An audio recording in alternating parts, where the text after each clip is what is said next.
ఒకసారి ఈ వీడియో చూడండి. ఎక్కడెక్కడ మతం ఉంటుందో అక్కడక్కడ విభజన ఉంటుంది. అది క్రైస్తవ మతమైనా సరే. మళ్ళీ చెప్పనా, ఎక్కడెక్కడ మతం విస్తరిస్తుందో అక్కడక్కడ విభజన ఉంటుంది. ఎందుకు అనంటే మతం మానవ కల్పితం. మతం మానవ నిర్మితమైన మానవ కల్పితమైన ఒక వ్యవస్థ. మతాలు ప్రజల మధ్యలో చిచ్చు పెడతాయి. మతాలు ప్రజలను ఒకరికంటే తక్కువగా చూసే ప్రయత్నం చేస్తాయి. మతం అనేది ఒక విగ్రహం. మతం అనేది ఒక విగ్రహం. అది క్రైస్తవ మతం. అంటే క్రైస్తవ మతబోధకుడిగా ఉంటూనే ఆ మతాన్ని విమర్శించడానికి కూడా ఆయన ఎప్పుడూ వెనకడుగు వేయలేదు. నాకు ఏ కులము లేదు అని చెప్పి బహిరంగంగా ప్రకటించిన ప్రవీణ్ పగడాలకు కులం విషయంలో కూడా చాలా స్పష్టత ఉంది. నేను మా పిల్లల్ని తీసుకెళ్లి జాయిన్ చేయడానికి వెళ్ళాను స్కూల్లో. సార్ మీ కులం చెప్పండి అన్నాడు. ఎందుకు నీకు అన్నాను. రాయాలి సార్ అన్నాడు. నాకు లేదురా అన్నాను. అటెండ్ సార్ మీరు చెప్పాలి సార్, మీరు ఒప్పుకో. నాకు లేదండి, మీకేంటి ప్రాబ్లము? లేదు సార్ పిల్లలకు చాలా ప్రాబ్లం అవుతుంది సార్ రేపు అన్నాడు. నా పిల్లలకు కదా ప్రాబ్లం, నీకేంటి ప్రాబ్లం? నేను చెప్తున్నాను నాకు కులం లేదని, నువ్వు జనరల్ అని రాయి అక్కడ అన్నాను. అలాగే హిందూ, ఇస్లాం, క్రిస్టియానిటీలో కొన్ని ఆచార వ్యవహారాల మీద, వివక్షల మీద ఆయన చాలా సందర్భాల్లో విమర్శలు చేశారు. బ్రిటిషోడు దోపిడి దొంగ. ఆ దొంగకు దోచిపెట్టింది ఎవరు? బ్రాహ్మణవాదం కదా. ఆ దొంగ మీ దేవాలయాల దగ్గరకు వచ్చి కాపు కాస్తే పోయి చచ్చిపోయింది ఎవరు? దళితులు కాదా?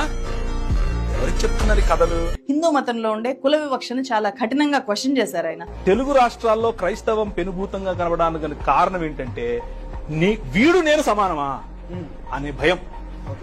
వీడు ఫలానా మాలోడు, ఫలానా మాదిగోడు, ఫలానా బుడగలోడు, ఫలానా జంగమోడు, మొన్నటి దాకా మా కాళ్ళ కింద ఉన్నాడు, వీడు నాకు సమానమా ఇప్పుడు?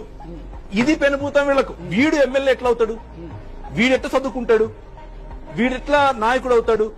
ఇస్లాంలో మహిళలకు ఇస్తున్న ప్రాధాన్యతను ఆయన ప్రశ్నించినందుకు ఇలా డైరెక్ట్ గా ఆయన సోషల్ మీడియా ద్వారా బెదిరింపుల్ని ఫేస్ చేశారు. ఆ తర్వాత నేను క్షమాపణలు చెప్తాను అని కూడా ఆయన స్వయంగా పోస్ట్ చేశారు. నన్ను చంపకండి అని చెప్పి చేసిన ఈ పోస్ట్ ఇప్పుడు విపరీతంగా వైరల్ అవుతోంది.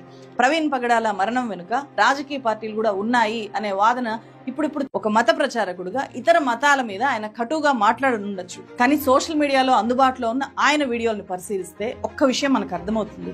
ఆయన తను నమ్మిన దేవుణ్ణి ప్రేమించాడు, మతాన్ని వ్యతిరేకించాడు, అలాగే కులాన్ని కూడా, కుల వివక్షను కూడా ఆయన తీవ్రంగా వ్యతిరేకించాడు.